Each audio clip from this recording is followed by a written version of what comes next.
女神リスタルテの名において今ここに勇者を召喚する。来たれ翔太郎。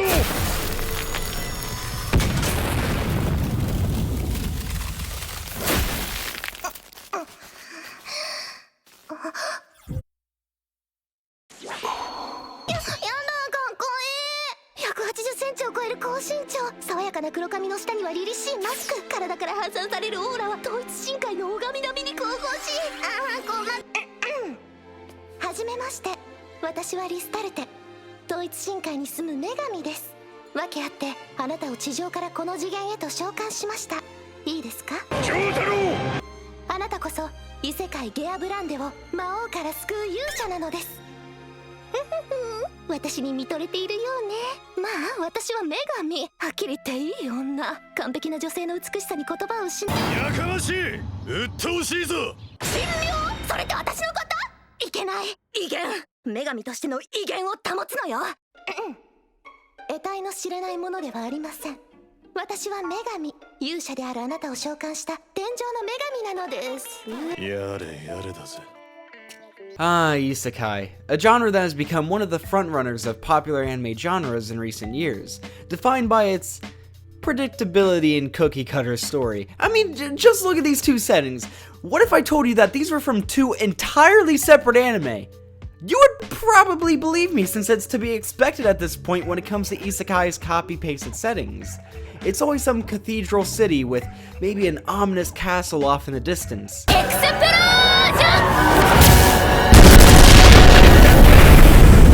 With characters that, well, if you can remember their names by the end, it's a miracle. Obviously, there are those diamonds in the rough, like Konosuba and ReZero, and the Devil's a Part-Timer. Yes, that counts. However, the reason why animes like these are so successful in a genre that is a bubble waiting to burst is because of their ability to subvert expectations. These subversions make them stick out. Konosuba, for example, just makes fun of the genre in a parody formula that takes the whole idea of an overpowered hero getting all the girls and flipping it on its head by making the main character, for the lack of better terms, less noble.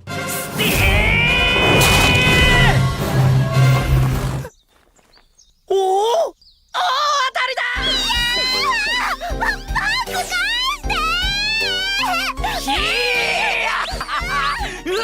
All in all, the best of the genre are the best for a reason. That reason usually being because of the change to the generic formula. This does not mean a quirk though, as having a quirk would simply mean keeping the formula but adding an element that makes interactions and plot seem slightly different, but not actually changing anything. Trapped in Another World with my smartphone is one of those examples. It adds a new element, i.e. being in a mystical world with modern technology, but does nothing to stand out story-wise. In short, the best way to seemingly stand out in a genre that's so oversaturated is to change something about the formula. So imagine my surprise when I watched an isekai that came out pretty recently that seemed like it went under the radar of a lot of anime watchers, to the point where while I was looking for videos about this anime, YouTube started recommending me JoJo videos since I was reaching the bottom of the results. Regardless, imagine my surprise that this isekai is easily one of the best animes, let alone isekais, I've ever seen, and its selling standout quality is its quirk. So, what makes this isekai stand out among all the other isekais that only have a quirk but doesn't really change much to the formula? Well, it stands out by how it subverts all expectations and embraces said formula. Subversion in writing can be very difficult because if done wrong, you can ruin an entire story. I want to give up. But when done right, you can use the same cookie cutter formula and still end up with a better product than if you change things around.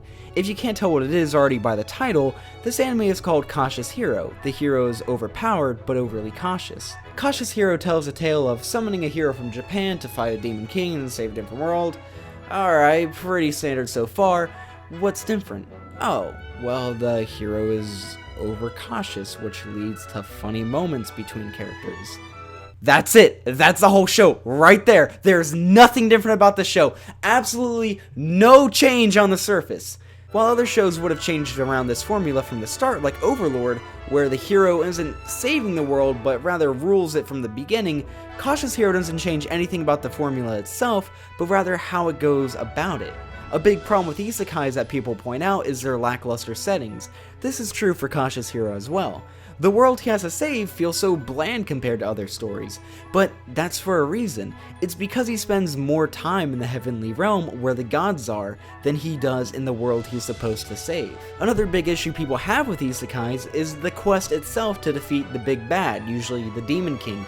It feels so far away, as most series makes it feel dragged out, like the end game will only ever happen when the author can't think of anything else to stall the story with. But Cautious Hero, I'm not going to get into major spoiler territory, but they literally defeat the big bad of the series in 12 episodes. Amazingly, it doesn't feel rushed, forced, or unearned because it was never the focus. You don't even see the first half of the fight with the boss because it's so unimportant. Instead, you focus on the development of certain characters.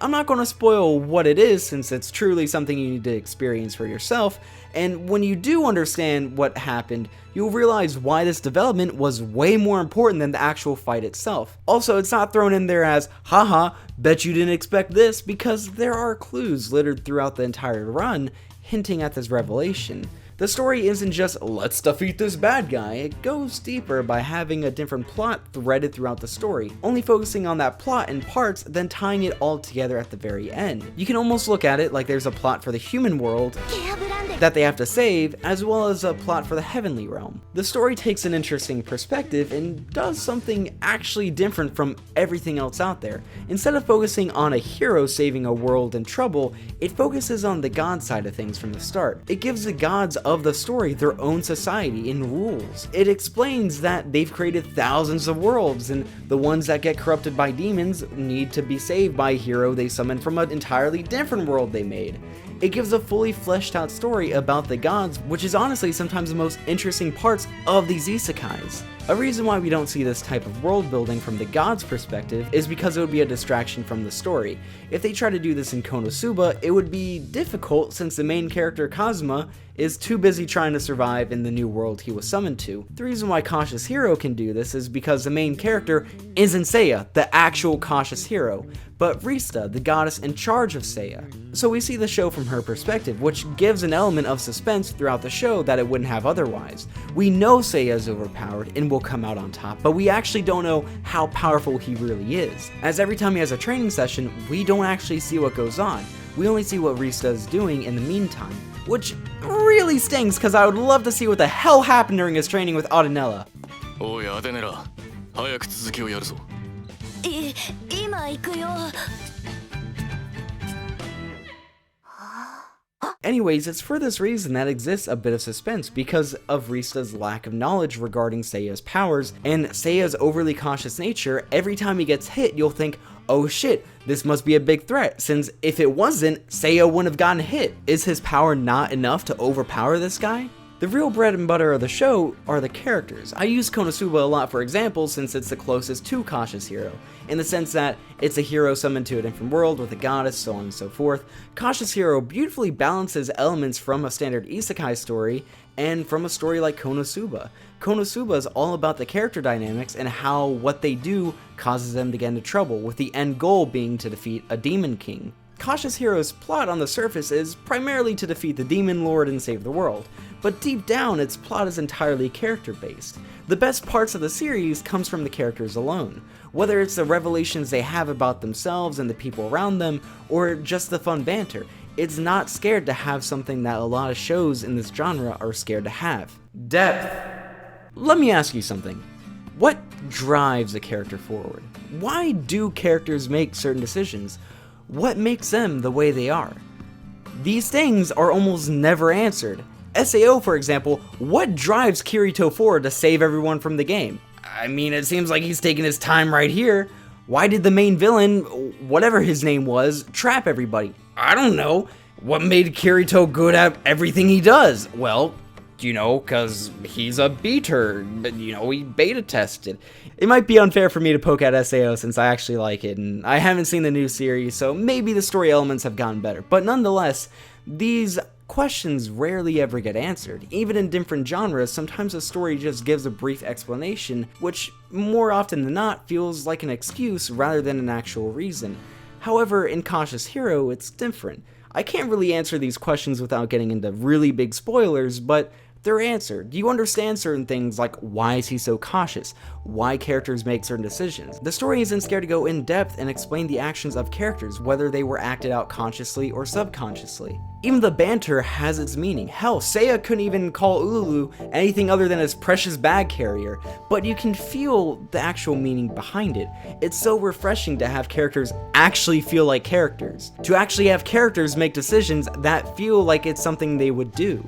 A quick side note, this opening is one of the best goddamn things I've ever listened to.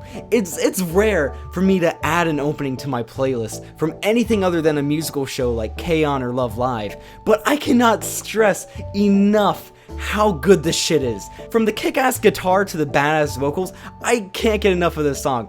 Funny enough, this opening is so goddamn good that when I finally watched JoJo Part 5 a couple days after I finished this anime, it ruined the openings for me. Like, JoJo Part 5 has some good openings. Fighting Gold and Trader's Requiem are amazing, and I've heard them before, but after finishing Cautious Hero, they just didn't hit the same. It's such a good opening, like the silhouettes, the visuals, the everything. It just sounded so good, I cannot stress that enough.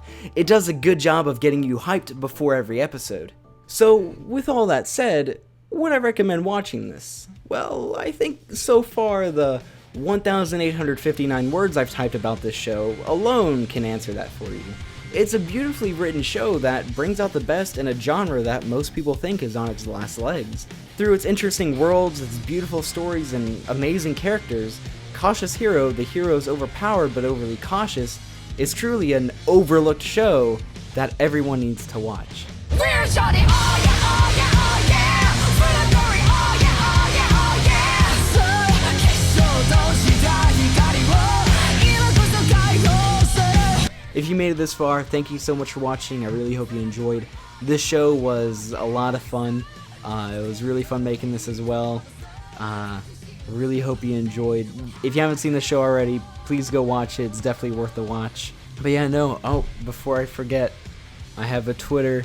I'll put it on screen. I keep forgetting to put that in every outro. I'm not good with outros yet. I'm still scared to say leave a like if you enjoyed the video and subscribe if you enjoy this type of content. I'm still scared to say that. Anyways, thank you so much for watching. I'll see you in the next one.